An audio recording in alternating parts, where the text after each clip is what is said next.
Hello students, welcome to Selection Adda. Myself Suraj Rathore, I'm a faculty of Mechanical Engineering. Okay, so कुछ दिन पहले ये question आया हुआ था ग्रुप पर, किसी ने सॉल्व नहीं किया, लेकिन ये क्वेश्चन बहुत इंपॉर्टेंट है। ये एसएससी जेम भी पूछा जा चुका है और बहुत सारे एग्जाम में एक बार जल निगम में ये क्वेश्चन पूछा गया था। ओके, यहाँ तक कि ये इंजीनियरिंग सर्विसेज में भी क्वेश्चन पूछा है, पहले पूछा जाता था, अभी पूछा नहीं गया ये। बट आप इसका कॉन्सेप्ट जानिए कि कितना बहुत ईजी कॉन्सेप्ट है, क्योंकि यहाँ पूछा गया स्पेसिफिक ग्रेविटी। अब बच्चे ये सोचते हैं कि यार स्पेसिफिक ग्रेविटी का फॉर्मूला तुमने ये पढ़ा था कि दो डेंसिटीज़ का रेशियो होता है, density of fluid upon density of standard fluid. अब इसमें से कौन सा स्टैंडर्ड फ्लूइड लें और कौन सा कैसे निकालें।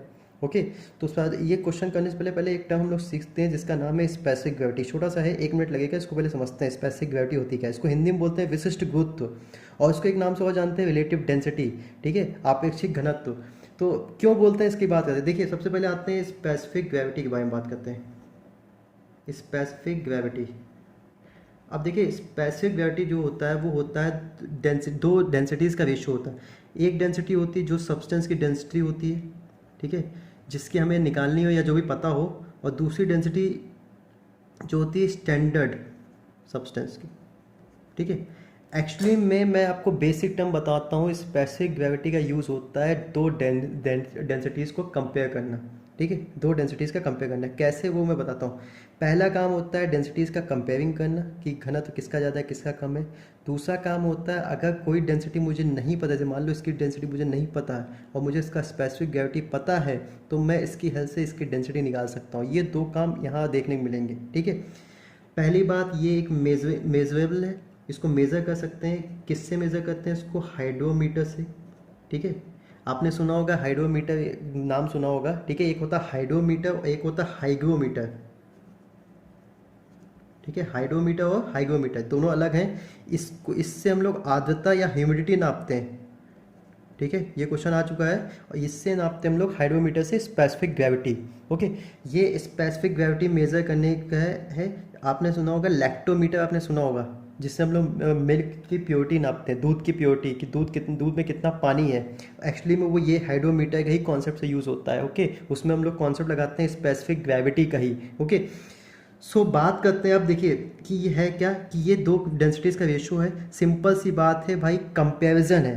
कंपैरिजन का मतलब सेंस ये बता सकता हूँ, जैसे फॉर एग्जांपल आपके बगल में कोई बच्चा है, ठीक है, वो पढ़ने में बहुत अच्छा है, ठीक है, तो आपके मम्मी पापा आपको उसका ही एग्जांपल हमेशा देंगे। मतलब रेफरेंस पॉइंट आपका क्या है, वो है, कहेंगे देखो उससे अच्छा बनो या उससे खराब बनो। यही एक कॉन्सेप्ट हो सकता है, या तो तुम उससे अच्छा बन सकते हो या उससे खराब बन सकते हो। ओके, सो वहाँ पर कॉन्सेप्ट क्या है, कंपेयर ही तो किया जा रहा है। तो वहाँ पर वो हो गया रेफरेंस फ्लूइड आपका, मान लीजिए, और आप हो गए जिसका आपको निकालना है। सिंपल सी बात। तो हमेशा जब भी हम कोई चीज़ निकालेंगे तो किसी रेफरेंस पॉइंट से निकालेंगे। तो यहाँ पर स्पेसिफिक वही रेशियो है कि ये दो डेंसिटीज़ का एक जिसके कंपैरिजन में निकाला जाएगा, जो स्टैंडर्ड आपका होगा। स्टैंडर्ड बोला क्यों गया, क्योंकि at STP standard temperature pressure पे बात करेंगे हम लोग। ठीक है, अब ये स्टैंडर्ड होता क्या है भाई, तो देखिए अगर बात करते हैं हम लोग लिक्विड और सॉलिड की, लिक्विड और सॉलिड की बात करेंगे तो हमेशा स्टैंडर्ड आपको वाटर नॉर्मली लेते हैं हम लोग। क्यों?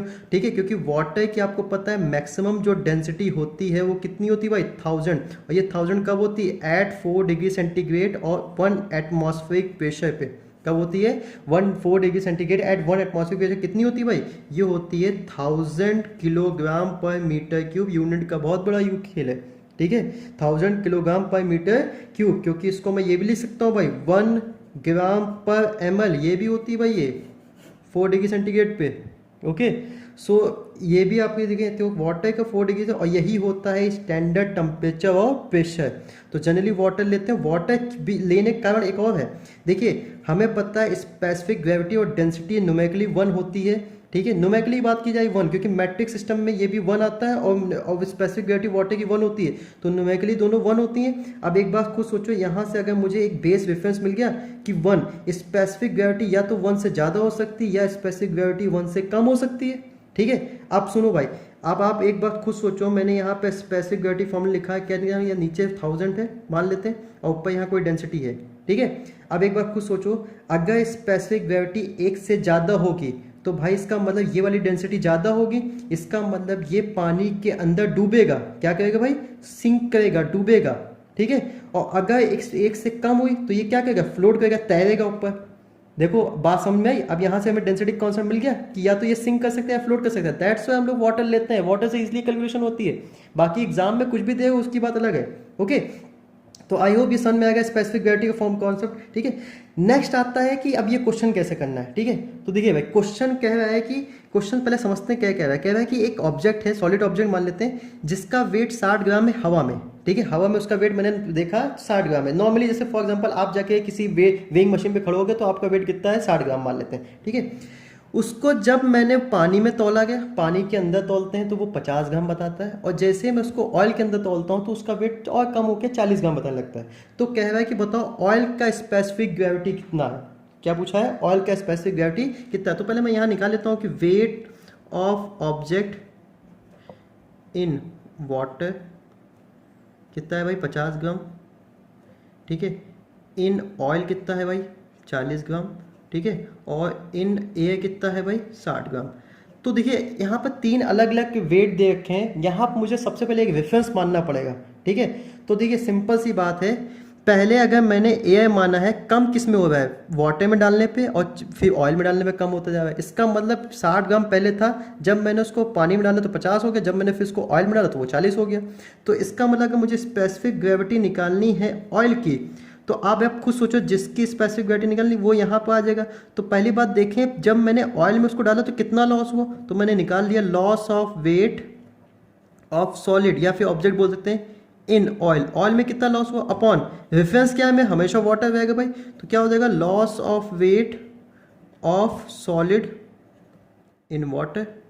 ठीक है, तो यहाँ पर लॉस वेट कितना हुआ, पहले 60 ग्राम था, ऑयल में डालने पर 40 ग्राम हो गया, तो कितना हो जाएगा 60 माइनस का 40।